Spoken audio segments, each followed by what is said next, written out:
Dominique.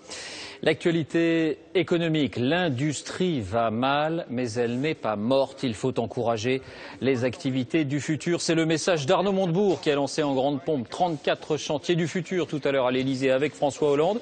À cette occasion, vous le voyez, le président de la République avait accueilli un robot qui lui a demandé une photo souvenir. La France renoue donc avec une tradition nationale qui, de Colbert à Pompidou, vise à faire de l'État un facilitateur. 3,5 milliards seront consacrés dans le cadre du grand emprunt.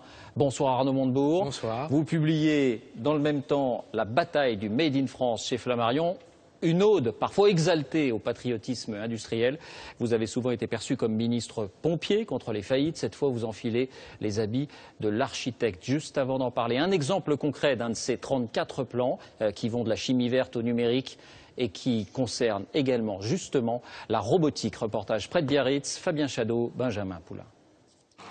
À bord de ce véhicule blindé, un bijou de technologie.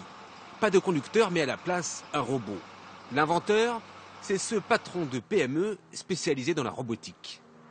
L'idée que nous suivons, c'est de remplacer le chauffeur par un robot, entre guillemets, par des mécanismes qui bougent le volant tout seul, qui changent les vitesses tout seul.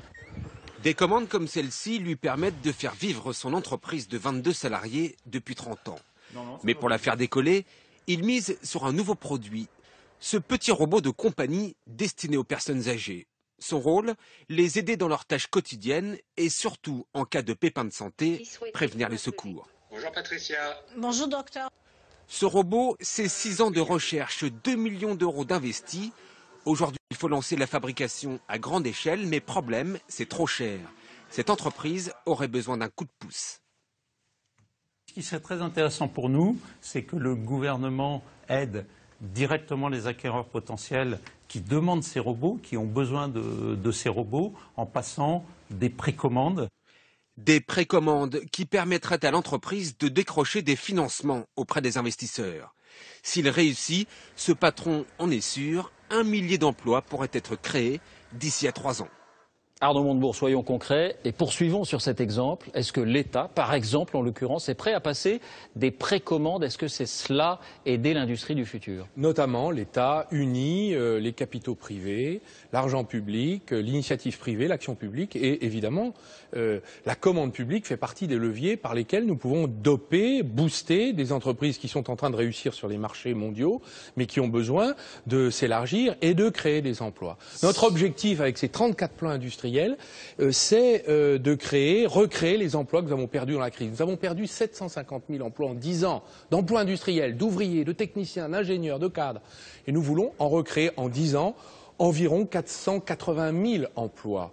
Ce sont des emplois qui vont être nécessaires pour permettre à la France de retrouver une base productive, donner le pain quotidien aux Français. Alors, est-ce le rôle de l'État d'intervenir ainsi dans l'industrie et dans l'industrie de demain? Écoutez un économiste, il n'est pas d'accord, il s'appelle Augustin Landier. Le gouvernement ne peut pas décréter ce que va être le tissu économique de la France. Cette idée-là, elle est véritablement dangereuse. On assiste à une sorte de renouveau du colbertisme, sans véritable doctrine industrielle sur la manière dont l'argent public, qui est derrière ce nouveau programme de planification, va être utilisé. Alors, est-ce que l'État est qualifié pour comprendre les besoins du futur? On se souvient bien sûr d'Airbus, du TGV, mais il y a aussi eu le Concorde ou le plan câble, qui étaient des gouffres. Ce sont des plans imaginés par les industriels eux-mêmes. Et d'ailleurs, cet économiste ne semble pas connaître la réalité de nos projets, car ce sont des projets qui viennent du terrain et qui, d'ailleurs, sont nos points forts dans la mondialisation. Donc il s'agit finalement de doper nos atouts et de concentrer sur nos points forts, les moyens, les ressources, les technologies, de manière à avoir des entreprises qui créent des usines en France. Il n'y a pas de fatalité à ce qu'on consomme toujours des produits fabriqués à 10 000 kilomètres. Nous pouvons, relocaliser les activités sur le territoire, mais surtout en créer de nouvelles. Et l'objectif de ces plans, c'est un calendrier, des prototypes, des usines, des emplois. Et avec l'industrie, les pouvoirs publics, les banques et le secteur financier pour financer. On a regardé quelques-uns de ces exemples parmi les 34. On va les voir, ces images, certaines sont étonnantes et on se demande si c'est vraiment le futur. Ce dirigeable, par exemple, ce projet de dirigeable en forme de catamaran pour transporter des charges lourdes, il ferait à peu près 80 mètres de long. Il y a aussi la voiture sans chauffeur. Est-ce qu'on est là plutôt dans Géotrouve-Tout ou est-ce que ce sont vraiment des projets? D'abord, nos concurrents dans le monde sont en train de travailler sur ces projets-là qui vont révolutionner d'abord les transports de fret. Ces dirigeables peuvent transporter 1000 tonnes, ça fait beaucoup de camions, et à 120 km/h et avec de l'hydrogène qui rejette de l'eau et non plus du gaz carbonique dans l'air. Vous voyez que c'est une révolution, c'est une technologie maîtrisée. La question se pose, par exemple, du véhicule sans chauffeur, c'est pour tous les usagers de la voiture qui ne peuvent plus conduire. Et il y a un marché à prendre, une croissance à attraper, des emplois à créer, des usines à installer sur nos territoires dévastés par la crise. Je voudrais vous montrer un classement, et c'est peut-être très important lorsqu'on parle de l'industrie du futur, c'est celui de la compétitivité de la France tel qu'il a été établi par le Forum de Davos il y a quelques jours. La France a encore perdu des places, elle n'est que 23e. Est-ce que ça n'est pas ça d'abord le premier ressort de l'industrie de demain? C'est aussi cela, c'est une des raisons pour lesquelles, avec le rapport Gallois, les grandes décisions que nous avons prises il y a quelques mois, nous avons décidé de réduire les impôts pour toutes les entreprises, pour qu'elles augmentent leurs marges, recommencent à investir, se remettent à embaucher si possible, augmenter les salaires quand elles le peuvent, alors qu'aujourd'hui, elles sont étranglées, quelle que soit leur taille d'ailleurs. Donc c'est la première fois que le gouvernement met 20 milliards sur la table. C'est un fait sans précédent, c'est ce qu'on appelle le crédit d'impôt compétitivité emploi. Et il entre en vigueur au 1er janvier 2014, c'est-à-dire dans quelques mois. Donc vous dites aux patrons, nous sommes de votre côté? Nous ne parlons pas aux patrons. Nous parlons à tout le monde, aux ouvriers qui cherchent du travail parce qu'ils l'ont perdu, aux patrons, mais aussi aux territoires. Parce qu'on avait cru comprendre que vous teniez un autre langage aux patrons jusque-là. Je tiens le langage que je crois devoir tenir, car l'État ne peut pas laisser faire. Il doit mobiliser tout le monde et il doit finalement diriger en quelque sorte les orientations politiques. Donc c'est notre rôle. Mais ce que je veux dire, c'est que nous parlons aux entreprises.